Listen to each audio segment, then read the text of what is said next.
Réforme électorale en République démocratique du Congo en perspective des élections de 2023 comme le prévoit la constitution RD congolaise.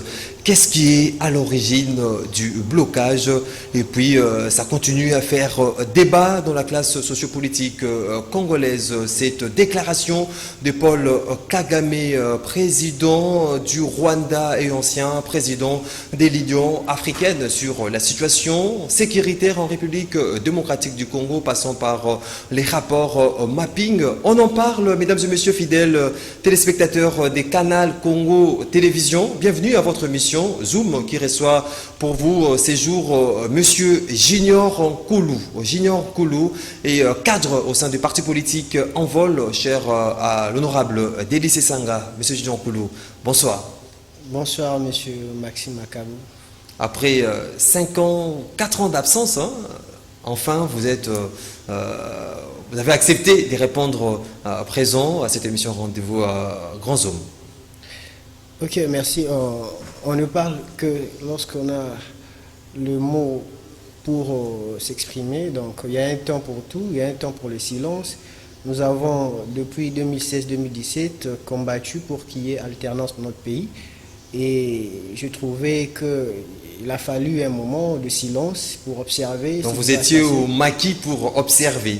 Non, j'étais en train d'observer les résultats de l'alternance qu'on a travaillé pour en avoir. Donc, c'est un peu ça. Aujourd'hui, un résultat qui vous réjouit à ces jours? Résultat qui doit nous réjouir? Non, en fait, nous devons travailler, continuer à travailler pour que nous puissions avoir les résultats palpables de ces nobles combats qu'on a menés depuis des années. Donc, on ne peut pas se dire aujourd'hui qu'on veut, on est content. Non, on doit travailler dur pour que nous puissions amener notre peuple à jouir d'un bonheur partagé. Donc, Junior Koulou, je rappelle, il est cadre au sein du parti politique En Vol, cher Adélie Sessanga. Parlons-en à présent de cette question des réformes tant voulues par la classe sociopolitique, les acteurs politiques de la majorité, tout comme de l'opposition, mouvements citoyens qui ont réclamé à corps et à cri les réformes afin que nous puissions avoir des élections crédibles, transparentes et apaisées en 2023. On a comme l'impression que c'est là marche à pas de tortille. Qu'est-ce qui ne va pas pour qu'il y ait suffisamment des réformes afin de jeter le jalon pour des élections crédibles en 2023? Ok, merci pour votre question. Moi, je dirais que d'abord, nous devons chercher dans le préambule de notre Constitution. Il est clairement dit et établi que plusieurs crises récurrentes en République démocratique du Congo sont principalement dues à un manque criant de légitimité des animateurs des institutions. Et donc, on a en Sun City décidé de mettre un nouvel ordre politique où on a dit que désormais, pour accéder au pouvoir, il faut passer par les élections. Et donc, le peuple congolais qui a voté massivement cette constitution dans le référendum, donc il y a le délai qui doit être respecté. Et aussi, les élections ne doivent pas être un moment de vie ou de mort. Donc, on doit avoir des élections pour remettre au peuple congolais la souveraineté, leur droit de pouvoir se choisir librement ses dirigeants. Parce qu'en démocratie, dans un état de droit, c'est cela le problème. Donc, la population a le droit de se choisir librement ses dirigeants et que ces dirigeants qui sont choisis doivent vraiment refléter ce qui se fait d'ailleurs dans notre pays. C'est un combat qu'on doit mener parce que beaucoup de gens ne comprennent pas que les élections, c'est vraiment une affaire du peuple, c'est une affaire des populations. Donc, on doit laisser à la population la souveraineté de se choisir les dirigeants. Donc, nous, au niveau du parti En Vol, nous avons déjà, depuis 2019, nous avons pris un certain nombre d'engagements, notamment du point de vue de la réduction du train de vie des institutions. Les élections aussi font partie. Justement, on va arriver sur le point par rapport aux différentes propositions initiées par ton parti en vol à travers son initiateur Délice Sanga. Aujourd'hui, cette question des réformes, parce qu'il faut le dire, qu'au niveau de l'Assemblée nationale, il y a déjà une proposition de loi qui a été soumise en examen par les élus nationaux, la loi Lutundula envoyée à ces jours à la commission PAJ pendant que la population attendait cette réforme soit mise en place afin que nous ayons les acteurs de la CENI, organe habilité à organiser les élections. On remarque une sorte de léthargie, on est presque à la clôture du mois de la session de mars au niveau de l'Assemblée nationale. Les députés reviendront au mois de septembre. Il n'y a aucune loi qui a été adoptée dans ce sens. Qu'est-ce qui est à l'origine justement de cette sorte de laxisme? Ce que nous devons comprendre aujourd'hui, c'est que d'abord, le bureau de l'Assemblée nationale doit comprendre et se rendre compte que ces bureaux tirent sa légitimité, non pas du président de la République. Les bureaux de l'Assemblée nationale tirent sa légitimité des élus. Et donc, les élus nationaux ont le droit d'initier des propositions et qu'il faut que ces propositions aboutissent jusqu'à la fin. Donc, si on a accepté d'accompagner les changements au niveau de l'Assemblée nationale, c'était parce que le bureau Mabunda était en train de s'exercer, de marcher à contre-courant des propositions de députés nationaux. Et donc, le bureau Mabunda était en train de bloquer la proposition de loi de M. l'honorable Lutundula, ainsi que notre proposition de révision constitutionnelle où on parle également de réforme électorale. Et donc, le bureau Mabunda bloquait cela. Alors, nous constatons avec amertume que le bureau actuel continue dans le même élan qui consiste à bloquer les initiatives parlementaires des députés. Et ce qui n'est pas normal pour que nous puissions tenir dans le délai. Est-ce que ce n'est pas par rapport à cette réqualification de la majorité au niveau de l'Assemblée nationale? Aujourd'hui, on s'emploie à ce qu'il faudra dire que le président de l'Assemblée nationale, Christophe Mbosso Okodia, a lancé récemment l'opération de mutation. Il faut qu'il y ait changement dans les différentes commissions, PAJ, commission ECOFIN. Est-ce que cela ne peut pas être l'une des raisons de ces retards par rapport à l'adoption de certaines lois allant dans le sens des réformes électorales? Non, les différentes mises en place qui doivent être faites à l'Assemblée nationale ne doivent pas empêcher à ce que le calendrier de réforme soit tenu.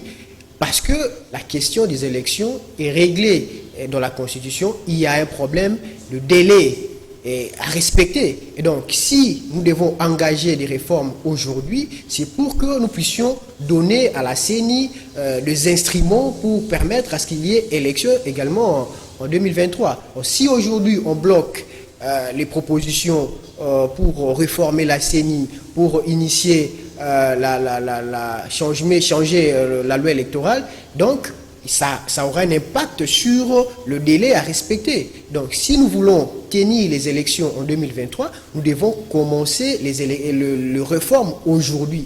Et dans le cas du G13, dont fait partie monsieur l'honorable Délice Sanga, ils avaient proposé un calendrier alternatif pour qu'il y ait notamment des réformes engagées dans le délai afin de nous permettre d'avoir les élections en 2023. Donc, il n'y a aucune raison qui peut permettre à ce que les bureaux actuels puissent ralentir le rythme de réforme à mener.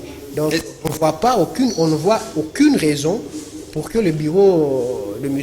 l'honorable Mbosso puisse bloquer les propositions qui sont faites pour les élections. Au niveau de votre parti, en vol, vous croyez à l'organisation des élections en 2023? Parce que récemment, il y a eu une alerte faite par l'initiateur de votre parti, Délice Sanga, dans une plénière à l'Assemblée nationale. Ces inquiétudes par rapport à l'organisation des élections en 2023? Non, je crois qu'il ne s'agit pas de croire, parce que les élections ne dépendent pas de nous. Les élections, c'est une exigence constitutionnelle et qu'il faut que ceux qui ont la charge d'organiser ces élections puissent le tenir. Alors nous alertons par rapport au rythme de réforme que nous devons engager aujourd'hui. Donc les signaux ne sont pas favorables à l'organisation des Les élections en signaux 2023. doivent être favorables. Nous devons nous engager dans la voie pour tenir la promesse d'organiser des élections en 2023. Donc nous alertons à chaque fois que nous voyons que le bureau ou bien les institutions en place ne font pas assez d'efforts pour qu'il y ait des réformes à temps. Parce que le problème, c'est qu'on ne doit pas arriver en 2022 où on doit maintenant mettre en place la CENI et que les animateurs de la CENI puissent avoir les instruments nécessaires afin de pouvoir leur permettre d'organiser des élections. Donc nous devons commencer à temps pour laisser le temps aux animateurs de la CENI de pouvoir travailler normalement pour que nous ayons des élections qui reflètent la crédibilité, la transparence. Donc c'est cela que nous voulons, c'est cela que nous y attelons et nous alertons à chaque fois. C'est aussi une façon d'interpeller aussi ses collègues députés nationaux. Effectivement, le président Sesanga a interpellé par rapport au rythme actuel à l'Assemblée nationale. Ce n'est pas seulement en ce qui concerne les élections. Vous devez voir ce qui se passe dans l'Assemblée nationale. Aujourd'hui, la session qui vient de se terminer, c'était uniquement pour en fait investir les gouvernements. Non, les députés nationaux doivent travailler et le rythme du travail vient notamment du bureau qui doit initier en sorte que les députés puissent travailler afin de donner à la République... Initier les lois en faveur de la population congolaise. Effectivement, l'Assemblée nationale doit être une institution qui doit permettre à ce que l'État puisse fonctionner normalement. Ce n'est pas un endroit où les députés sont là pour toucher seulement leurs émoluments. Non, c'est pour travailler.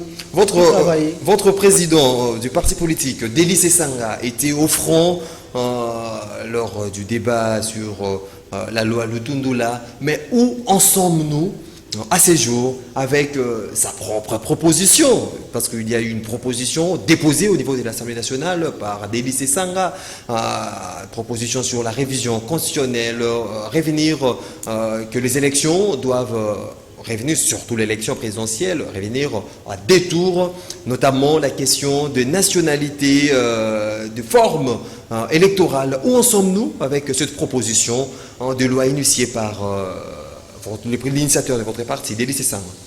Effectivement, ce que nous disons, le rythme qu'a l'Assemblée nationale de booster en fait les propositions qui sont faites par les députés.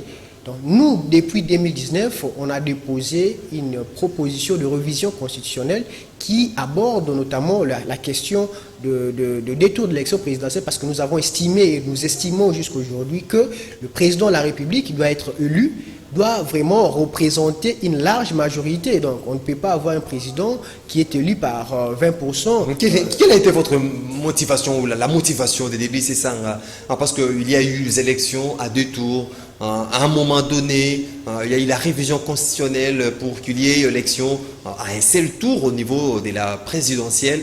Aujourd'hui, Deli Sesanga remet en surface cette problématique.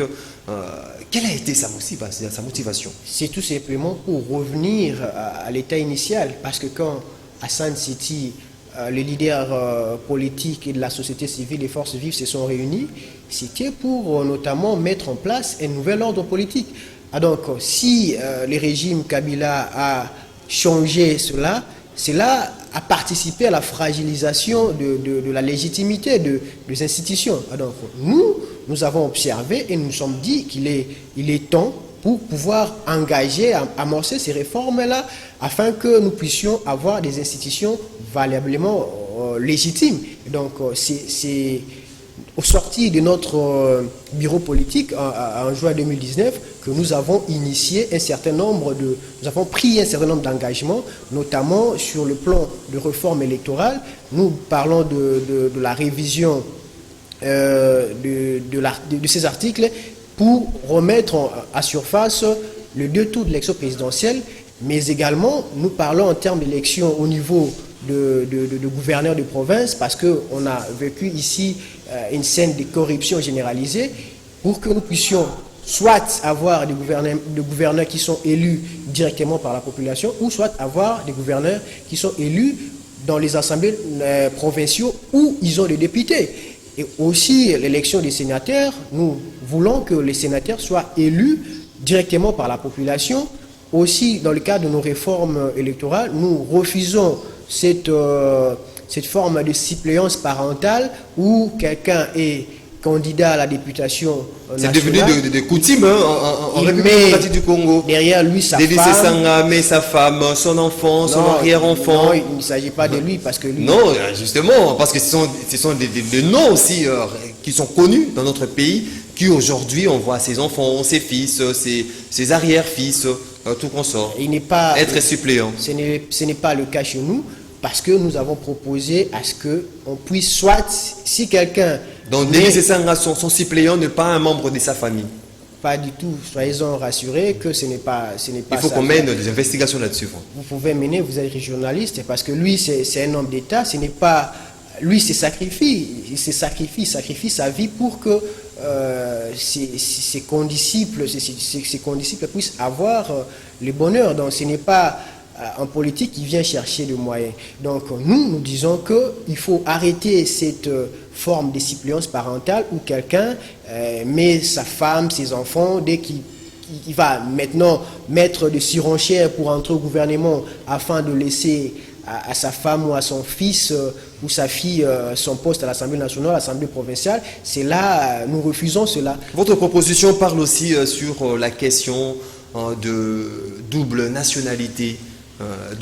Est-ce que c'est similaire avec cette proposition de Noël Tiani, de la congolité, que un candidat à la présidentielle de la République doit avoir comme mère, père d'origine congolaise? Il ne s'agit pas de cela, parce que nous avons commencé avec cette initiative en 2019 où nous avons observé que la question de la double nationalité devait normalement être mise sur la table, parce que on a constaté qu'il y a des Congolais qui sont partout dans le monde, qui ont pour une raison ou une autre changé ou bien obtenu de nationalité étrangère de ce pays-là, mais une fois revenus au pays, ils sont considérés sur le plan juridique ou administratif comme étant des étrangers, mais sur le plan naturel, ils sont des Congolais d'origine.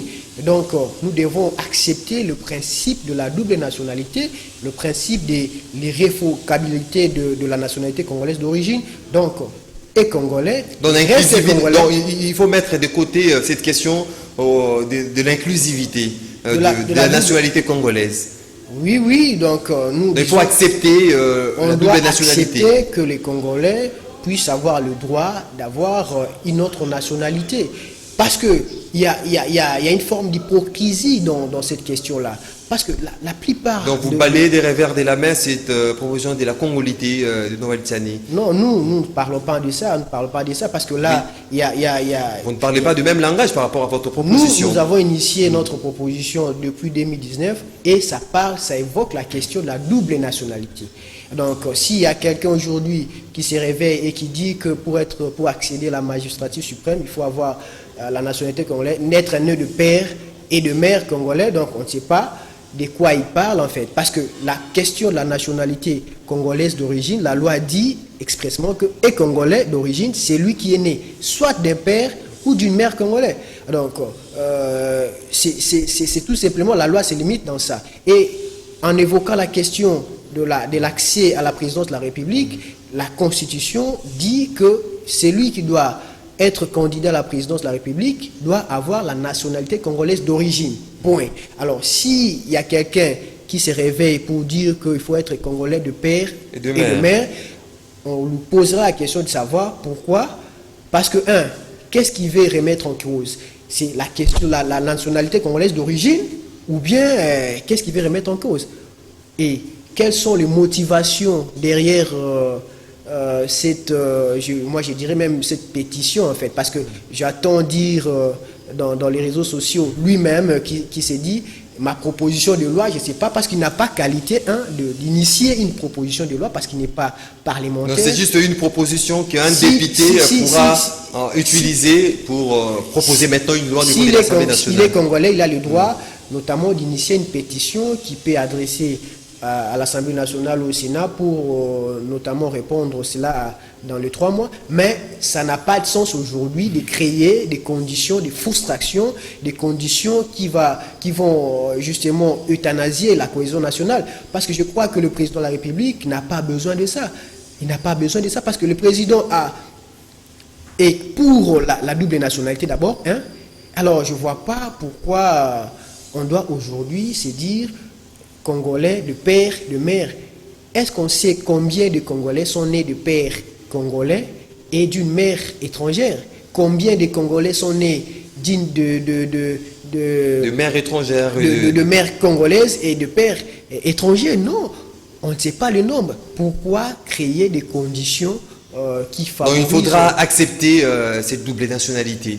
La double nationalité, ça ne sera pas un péché du tout. La double nationalité, ça sera pas un péché. La double nationalité n'a rien à voir avec le fait d'être congolais de père ou de mère. Non, c'est juste un Congolais d'origine qui accepte d'avoir une autre nationalité que la nôtre. Donc là, on est d'accord sur ces principes-là, qu'on doit notamment réviser la Constitution.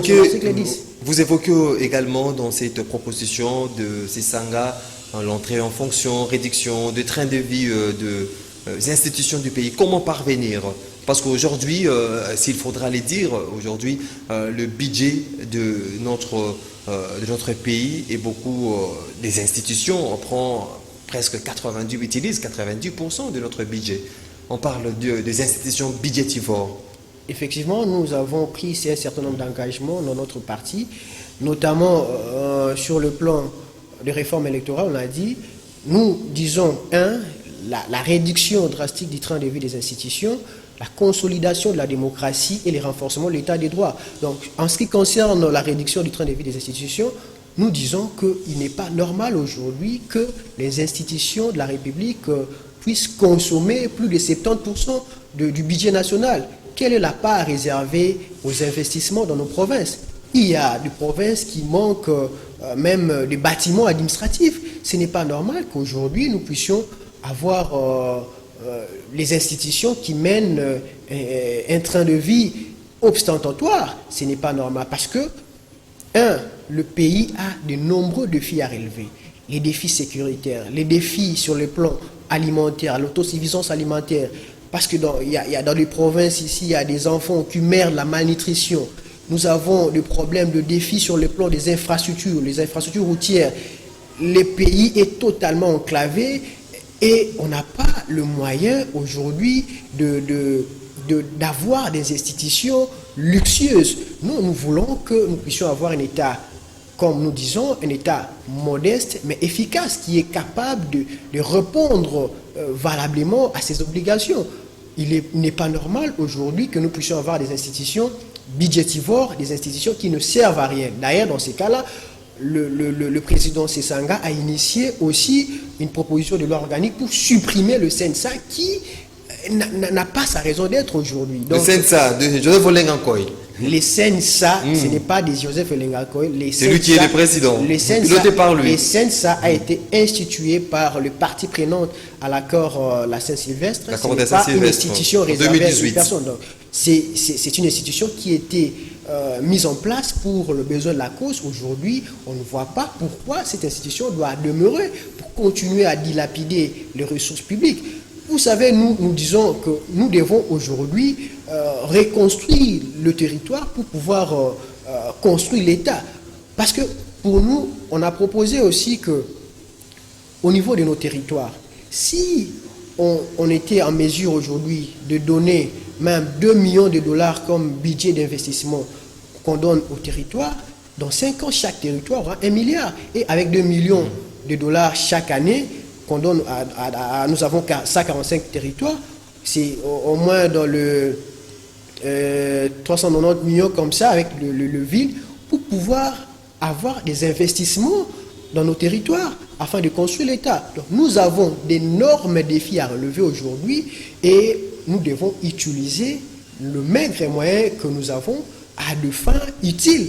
Donc, notamment au niveau des cabinets ministériels, déjà, on a sur le plan de la taille du gouvernement, on était un gouvernement de 66, on a 56 membres, c'est déjà en baisse.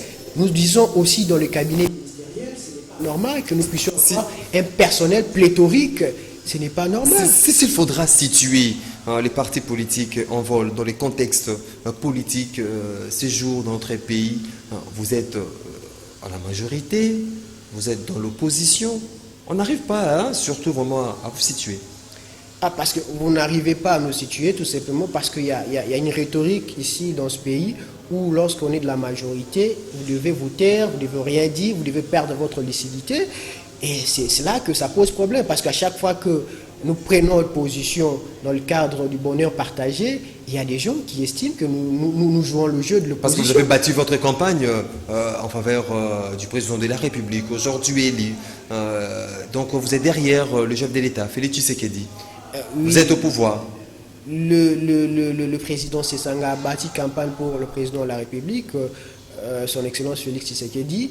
C'était pour que nous puissions avoir l'alternance et aussi mettre des conditions de construction démocratique, aussi pour amener notre peuple à un bonheur.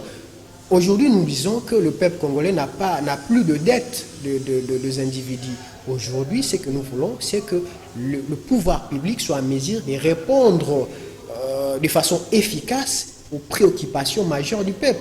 Donc, nos préoccupations sur le plan sécuritaire, parce que l'Est de notre pays est endeuillé chaque fois par le massacre à répétition. Nos populations ont besoin justement de la paix. Notre population a besoin d'avoir accès à l'eau potable, avoir accès à l'électricité. Nous devons aujourd'hui travailler dans le sens d'amener le peuple là à obtenir ce bonheur-là. Donc si vous êtes en train de dire que le fait pour nous d'être lucide à chaque moment, le fait pour nous d'alerter l'opinion publique nationale ou internationale sur les enjeux de l'heure, c'est être de l'opposition ou c'est combattre le président de la République, ce n'est pas cela. Donc nous gardons notre lucidité, nous gardons notre force de proposition parce que nous sommes un parti. Lorsqu'il y a des bonnes actions, vous applaudissez. Lorsqu'il y a de mauvaises actions qui sont posées, vous dénoncez. Non, il ne s'agit pas d'applaudir. Parce que le rôle du pouvoir public, c'est quoi? Le rôle du pouvoir public, c'est de répondre aux besoins de la population. Il ne s'agit pas d'applaudir. Nous faisons des propositions et que ces propositions soient adoptées, c'est bon. Et lorsque nous voyons que l'État, bien le pouvoir public s'engage dans une voie qui n'est pas bonne, on alerte. C'est tout simplement le rôle d'un parti politique. Le rôle d'un parti politique, ce n'est pas d'applaudir. Le rôle d'un parti politique, c'est de mener des propositions, de jouer les jeux démocratiques. C'est cela notre rôle. Ça fait, justement, vous voulez terminer. Nous engageons à cela et on n'a pas besoin d'autres forces pour nous appuyer ou quoi. Non, nous gardons notre lucidité. Nous parlons à temps et à contre-temps pour que le pouvoir public, nous Congolais, nous puissions avoir le moyen de pouvoir répondre aux besoins de nos populations. Parlons-en un peu, malgré qu'on n'a plus beaucoup de temps, cette déclaration du président Paul Kagame par rapport à la situation sécuritaire en République démocratique du Congo, parce que ça fait débat dans tous les sens, qui estime que l'état des sièges décrété par le chef de l'État Félix Antoine Tshisekedi Tshilombo doit avoir des actions concrètes et planifiées, mais également met en cause les rapports mapping par rapport à l'implication du Rwanda dans des massacres ou exactions qui sont opérées à l'est du pays. Moi, ce que je constate dans le chef du président Kagame, du régime de Kigali, c'est tout simplement la peur. Et ils ne sont pas à l'aise. Pourquoi? Parce qu'il y a eu de massacres dans notre pays. Il y a eu des gens qui sont morts parce que les troupes étrangères se sont battues dans notre territoire. Eh bien, ces gens-là ne seront pas à l'aise tant qu'ils seront en vue. Alors c'est tout simplement ce père-là qui le pousse à nier, à vivre dans une sorte de déni. Parce que le régime de Kigali, tous les officiels sont dans cette logique-là de nier les évidences, nier le fait que leurs troupes ont investi les sols congolais et y ont commis de massacres. Alors, cela ne nous engage pas, ça ne nous regarde pas vraiment dans le sens où, alors, s'ils veulent en fait laver et se frotter les mains pour dire qu'ils ne sont pas impliqués, nous savons, et la communauté internationale aussi le sait, parce que les rapports mapping n'a pas été élaboré par les Congolais, les rapports mapping a été élaboré par les experts des Nations Unies, qui ont répertorié, en fait, c'est un inventaire des massacres qui ont été commis en République démocratique du Congo, et il y a un certain nombre d'acteurs qui sont impliqués dans cela. Non, les acteurs tant nationaux qu'étrangers qui doivent subir le fait de la justice. La justice doit agir. Alors, on appelle le gouvernement congolais aussi à répondre avec force par rapport à ces déclarations, comme si cette réplique du chef de l'État n'était pas vraiment costaud. Non, le président Tshisekedi il a répondu au président Kagame. D'une façon diplomatique. Il a répondu au président Kagame, même si il n'a pas voulu parce qu'il est président de l'Union africaine. Et aussi, sa réponse dépend de ce que lui veut de la relation dans la sous-région. Donc, si lui, il est quelqu'un qui veut avoir une sous-région de la paix, une sous-région où il n'y a pas de tensions politiques, des tensions diplomatiques entre États, eh bien, il n'a qu'à répondre de cette façon-là. Alors, nous, Congolais, nous devons travailler en sorte que nous puissions, nous, avoir une force capable de dissuader les étrangers. Parce que l'État doit avoir une puissance. Et la puissance, c'est une capacité de faire, c'est aussi une capacité de faire faire, une capacité d'empêcher de faire, une capacité de refuser de faire. Donc aujourd'hui, nous devons amener notre armée à pouvoir démasquer tout ce qui est occulte, toutes les pressions étrangères, tous les soutiens étrangers, et on arrivera à le démasquer. Donc vous donnez déjà chance à l'état de siège décrété par le chef de l'État, qu'il y aura bien évidemment restauration de la paix à l'Est et puis à l'Ouest en Ituri. Non, tous les moyens qui ont pour objectif de restaurer la paix, on ne peut que encourager cela, même si nous pouvons dire que l'état de siège doit être accompagné justement d'un certain nombre de mesures sur le plan global, parce que l'état de siège n'est pas pérenne, c'est passager. Et donc, un mois renouvelable. Après, il faut qu'il y ait le relais, pour que nous puissions instaurer une paix qui soit durable. Parce qu'aujourd'hui, face à la force de nos forces armées, le rebelle ou bien les terroristes peuvent se replier et attendre à ce que l'état de siège puisse passer pour revenir à commettre des massacres. Votre message de la fin, Monsieur Gion Kolo? Notre mot de la fin, c'est tout simplement que nous invitons la population, nous remercions d'abord la population d'avoir signé notre pétition, parce que quand on a initié la proposition de révision constitutionnelle, on a fait en sorte que la population puisse l'accompagner, et la population congolaise dans toutes les provinces a adhéré massivement à notre idée de révision constitutionnelle. Nous soutenons que les institutions de la République doivent être en mesure de répondre efficacement aux préoccupations de notre population, et aussi nous voulons que l'État, nous voulons que les institutions puissent travailler en sorte que nous puissions respecter le choix, bien le droit souverain de nos populations de pouvoir se choisir les dirigeants dans les temps, dans le délai prévu par la Constitution. Et donc c'est cela notre mot de la fin. Et aussi nous soutenons le FARDC, nous soutenons tout ce qui va dans le sens de rétablir la paix, parce que nos populations de l'Est souffrent énormément de ces massacres-là, et nous voulons que ça cesse, et ça va cesser. Nous voulons que le massacre cesse en République, à l'est de la République démocratique du Congo, que cette partie de notre pays retrouve la paix, que la population vit aisément dans ce coin du pays. C'est sous ces mots de mon invité que nous mettons un terme, mesdames et messieurs, à cette émission Zoom qu'on a eu le réel plaisir de recevoir pour vous, Monsieur Junior Koulou, qui est cadre du parti politique En Vol, cher Adélie Sessanga. On vous dit merci pour le temps disposé. C'est moi qui vous remercie. Mesdames et messieurs, vous étiez nombreux à suivre cette émission. Je vous dis merci de votre attention soutenue. Une émission réalisée par Romain Makunda. Bruno Ndinga était du côté de la régie, Olivier Longwango à la prise de vue. Au nom de toute l'équipe, je vous dis merci de nous avoir suivis. Le programme continue sur votre chaîne. Moi, je vous retrouve la semaine prochaine pour un autre numéro.